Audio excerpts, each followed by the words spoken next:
Hello dear students, here I am Ranu Pawar and I am here to teach you mathematics. Today we are going to do exercise 5.2 of chapter number 5 of class 10, that is arithmetic progression. और इसमें आपको क्या करना है, इसमें आपको question number 8 से शुरू करना है। मैंने आपको इससे प्रीवियस वीडियो में कहा था कि आपको एलिमिनेशन मेथड सीखना है, ठीक है। अब इस जो ये क्वेश्चन हम करने वाले हैं 8, इसमें भी एलिमिनेशन मेथड का ही इस्तेमाल हो रहा है, ठीक है। तो देखिए कुछ स्टेटमेंट मैंने पहले से लिखे हुए हैं, मैं क्वेश्चन पढ़ लेती हूँ दोबारा से। An AP consists of 50 terms of which third term is 12 and the last term is 106. Find the 29th term. ठीक है, एक AP है जिसमें कि टोटल कितनी टर्म्स है, 50 टर्म्स है, ठीक है। तो आप क्या करेंगे, अरिथमेटिक प्रोग्रेशन का आप क्या बना देंगे, एक सीक्वेंस बना देंगे, that is A1, A2, A3 to A50, ठीक है। इसके बाद आप क्या करेंगे, उन्होंने आगे क्या कहा है कि इस अरिथमेटिक प्रोग्रेशन की थर्ड टर्म आपको दिया हुआ है, A3 कितना दिया हुआ है, 12 दिया हुआ है, और लास्ट टर्म का मतलब क्या है, A50 की वैल्यू कितनी दी हुई है, 106 दिया हुआ है, ठीक है। और आपको फाइंड आउट क्या करना है, आपको फाइंड आउट करना है A29, ठीक है। जो आपको फाइंड आउट करना है वो करना है A29 टर्म आपको निकालनी है, ठीक है। तो सबसे पहले आप क्या करेंगे, आप फर्स्ट टर्म को, let the first term is A, first term को आप A मान लेते हैं और कॉमन डिफरेंस को क्या मान लेते हैं, स्मॉल d मान लेते हैं, ठीक है। अब इसके बाद जो आपको गिवन है, आप उन वैल्यूज का क्या करते हैं, इस्तेमाल करते हैं। जैसे आपको A3 दिया हुआ है 12, A3 मतलब इसको कैसे रीड करते हैं, n की जगह क्या है, 3 है, तो n की आपके पास आइडेंटिटी होती है जिसको आप यहाँ पे इस्तेमाल कर देंगे इसके नीचे, ठीक है। यहाँ पे आपने आइडेंटिटी लिख दिया, a प्लस n-1 की जगह 3 - 1 into d is equal to 12। जब आपने इसको सॉल्व किया तो आपके पास आ गया a plus 2d is equal to 12, और this is your equation number 1। ये आपका फर्स्ट इक्वेशन बन गया है, ठीक है। इसके बाद आपको क्या करना है, सेकंड इक्वेशन बनाना है। तो सेकंड इक्वेशन बनाने के लिए आपको जो अगली वैल्यू गिवन थी आप उसका इस्तेमाल कीजिए। आपको आगे दिया हुआ था A50, ठीक है। A50 इज इक्वल टू आपको दिया हुआ है 106, A50 मतलब AN, ठीक है। यहाँ पर n की जगह क्या दिया हुआ है, 50, तो यहाँ पर भी आप आइडेंटिटी का इस्तेमाल कर सकते हैं और फिर उसको क्या कर सकते हैं, एक्सटेंड कर सकते हैं। तो a plus 50 - 1 into d is equal to 106, ठीक है। इसके बाद a plus 49d is equal to 106, ठीक है। तो ये आपका क्या हो गया, ये हो गया आपका इक्वेशन नंबर 2, ठीक है। तो आपके पास अब दो इक्वेशन आ गई है। आपके पास पहली इक्वेशन क्या आई थी, आपके पास पहली इक्वेशन आई थी a plus 2d is equal to 12, और आपके पास दूसरा इक्वेशन आया है a प्लस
डी।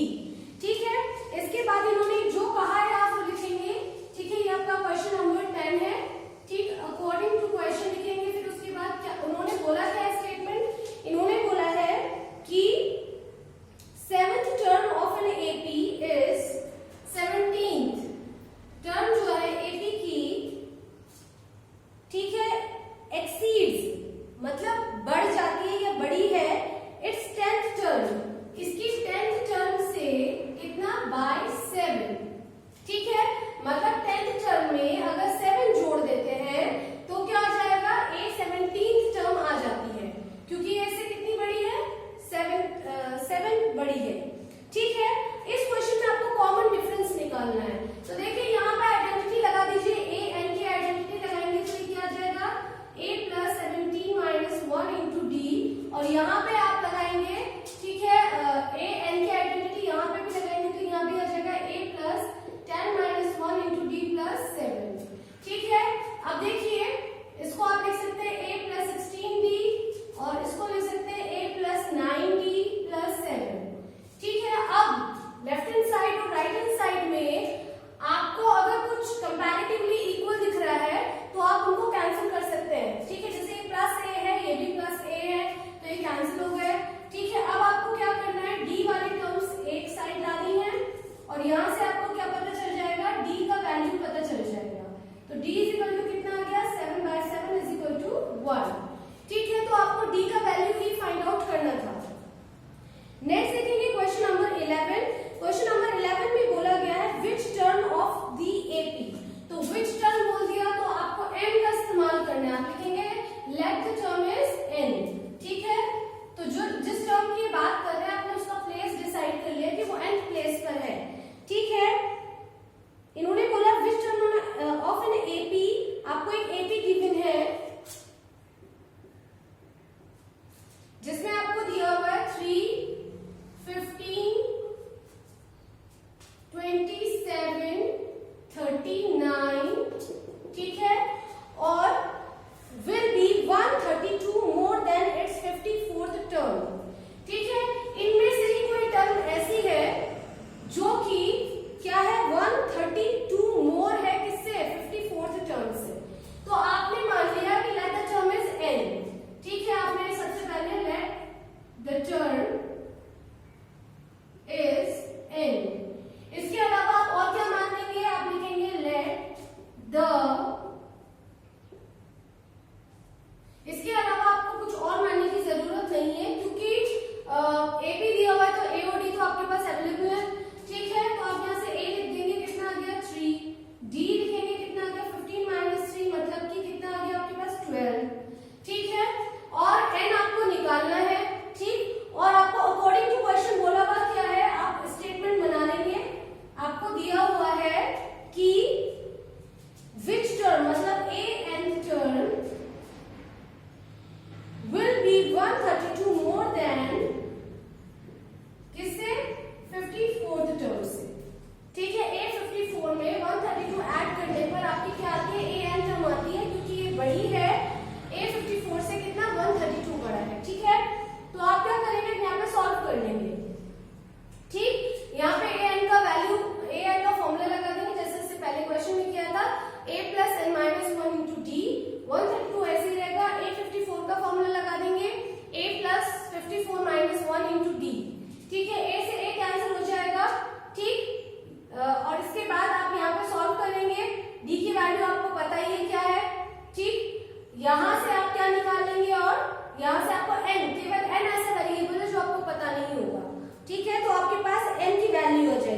सेवन मतलब या 7 मोर है, ठीक है।